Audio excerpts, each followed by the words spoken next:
कहानी का शीर्षक है सबसे प्यारा दहेज। अशोक भाई ने घर में पैर रखा। अरे सुनती हो?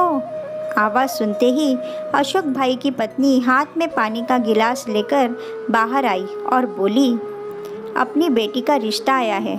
अच्छा भला इज्जतदार सुखी परिवार है। लड़के का नाम युवराज है, बैंक में काम करता है।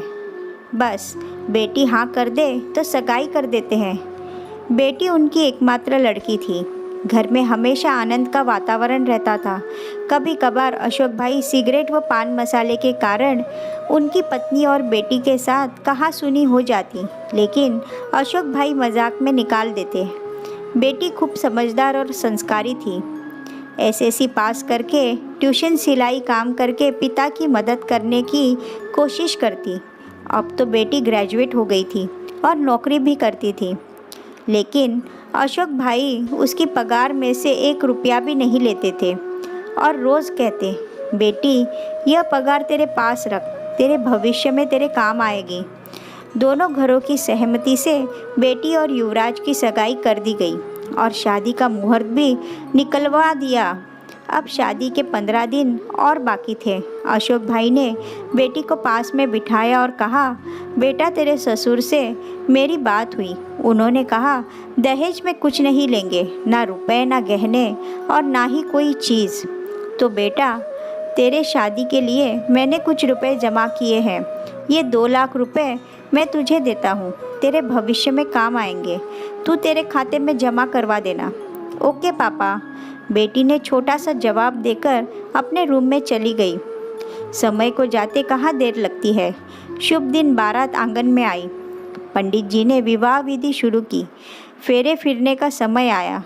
कोयल जैसी कुहकी हो ऐसी बेटी 2 शब्दों में बोली, रुको पंडित जी, मुझे आप सबकी उपस्थिति में मेरे पापा के साथ बात करनी है।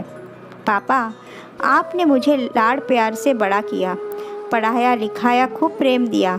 इसका कर्ज तो चुका सकती नहीं, लेकिन युवराज और मेरे ससुर जी की सहमति से आपने दिया 2 लाख रुपए का चेक मैं वापस देती हूँ।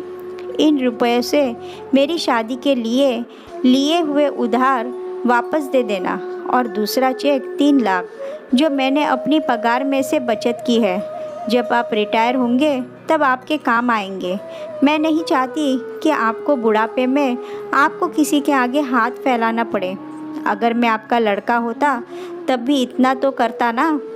वहाँ पर सभी की नज़र बेटी पर थी। पापा, अब मैं आपसे जो दहेज में मांगूँ वो दोगे? अशोक भाई भारी आवाज़ में हाँ बेटा इतना ही बोल सके। तो पापा मुझे वचन दो, आज के बाद सिगरेट के हाथ नहीं लगाओगे, तंबाकू पान मसाले का व्यसन आज से छोड़ दोगे। सबकी मौजूदगी में दहेज में बस इतना ही मांगती हूँ।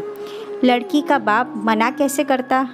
शादी में लड़की की विदाई समय कन्या पक्ष को रोते देखा होगा, लेकिन आज तो बारातियों की आंखों में आंसुओं की धारा निकल चुकी थी।